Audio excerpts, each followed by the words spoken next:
welcome to Grind and Grace. I'm Michael Hillman, and I'm here with Mr. Charles Hopkins, and we are going to be discussing today about balancing work and family time. Now, one thing we did is that we connected with ChatGPT, and we made this whole podcast and planning and everything using AI. So we're going to test it out, see how things go, and hey, we'll welcome your feedback and tell us what you think. So, uh, Charles, if you want to kick things off with, let's talk about the topic. Like how do you Absolutely. balance work and family time? Absolutely. Great question. Great question, Michael. So, man, obviously it's tough, right? It's super tough. Yeah, So I don't know, I think one of the biggest things I'm realizing that's important is, our time is our most valuable asset. And so not only does it make sense, when you're in business to try to help scale, but we're scaling or trying to put processes in place to give you your most valuable asset back, which I feel like is your time. yeah. I mean, just trying to set time aside to come and make this video. I mean, it was it was a long process, and Yes. uh, you know, even coordinating that time and breaking away from the kids and breaking away from the spouse, breaking away from work, all those things. Yeah. Like I may get chimed now with some work stuff, so you just never know. You never know. So how do you balance it? Uh, you definitely have to prioritize, but I don't want to say anything just cliche like that. But you have to flow. You have to be in the flow with what is needed and priority at that time. Yeah. So like if I'm definitely in a family event or something and I get an important phone call, I would prioritize my family event. But Hmm. if it was a deal of a lifetime, I might break free. Like Right. there's different elevations of what takes priority. I agree. You know, uh, so I mean, how about you? I mean, you had a lot of interferences with your family time and your family life because of tax preparation and stuff like that when you were running Hopkins Tax and Accounting. you know were you able to handle it then? Like, what was some of the negative things that you ran into?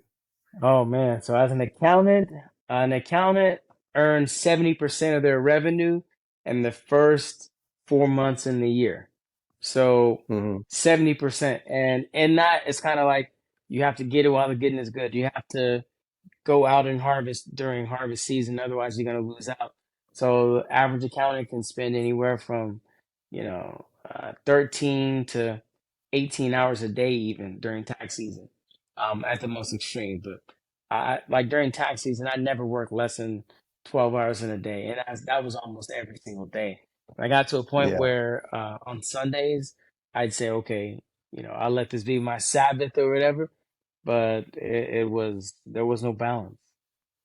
yeah. I remember during tax season, like you were completely unreachable, and it's like, oh man, what?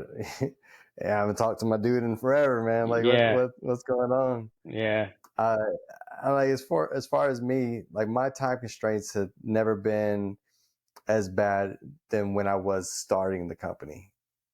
When I first started the company, the first 2 years, uh, I lived and breathed work, and I did family engagements, but I mean honestly, I felt like I wasn't even there.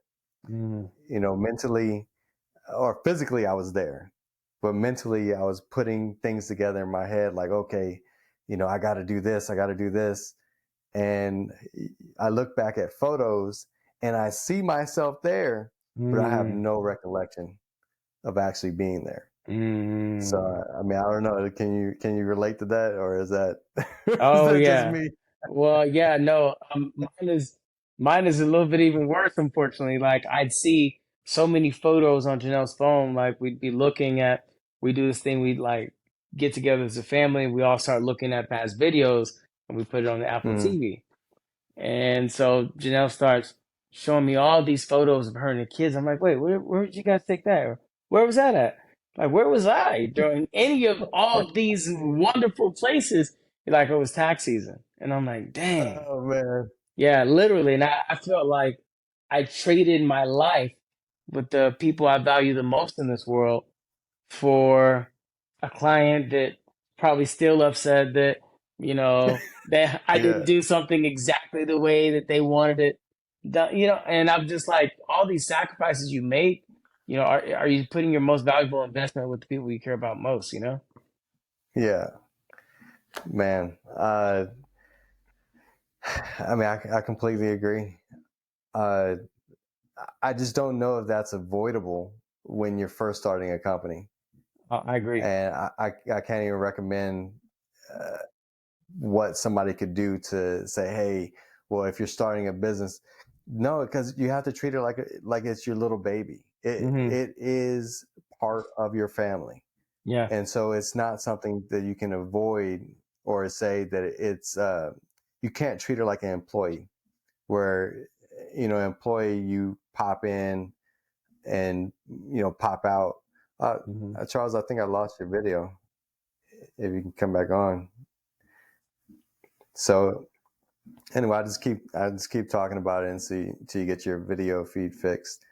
But uh, when you have a baby, when you and if somebody's watching that they don't have a child, just this might deter you from having children if you're listening. But when you first have a kid, they require so much time and attention. The midnight feedings, the diaper changes, the because it cannot care for itself or live without your constant connection and constant uh, nurturing. So you have to make those adjustments Hmm. in your life to take care of that child. Yeah. And just so you know, Charles, I still don't see a video for you. You're completely off. Can you hear me? So I can hear you, but I can't see you. Okay, my video is still on my So side. It might be my internet. okay. So and hey, for everyone watching, we're just gonna do raw footage. We're not gonna have all these edits because we want to keep this real with everybody and uh, not just splice out real life. So you see us for what it is, and we're gonna show you what what it's going to be. It's real life, So baby. it may be a little messy sometimes. You may see a kid pop up out of nowhere, but that's what is reality. Yeah. So we'll be shooting this in the middle of our work days at night, whenever we can, just to give you the real insight of what it takes, and just to be transparent with it. Yeah, But to absolutely. go back real quick to finish what I was saying about when you have a child and you're trying to take care of it, that is the same thing what a business is like. And you hear entrepreneurs talk about my business is my baby all the time, and there's nothing you can do besides step away from everything that you got to do and take care of that child when the child needs it. You can't say, oh well, I'll feed you when it's convenient. You have to feed that baby when that baby wants to be fed, or you know, you're gonna lose that child because CPS is gonna come get you. Yeah, yeah, So, yeah. Anyway, so I go back to it's completely unavoidable, and you have to do that, and you have to do it into a duration until you don't. And if you do it too soon, it's not going to work out. Your business is not going to work if you don't uh, nurture that baby for the full duration that it needs to be independent. Yeah.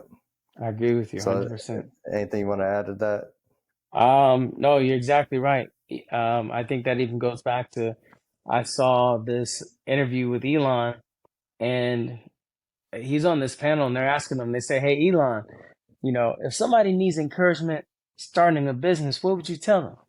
And he said, "Well, when I was building one of our facilities, I was literally sleeping in the conference room or in my office under the desk.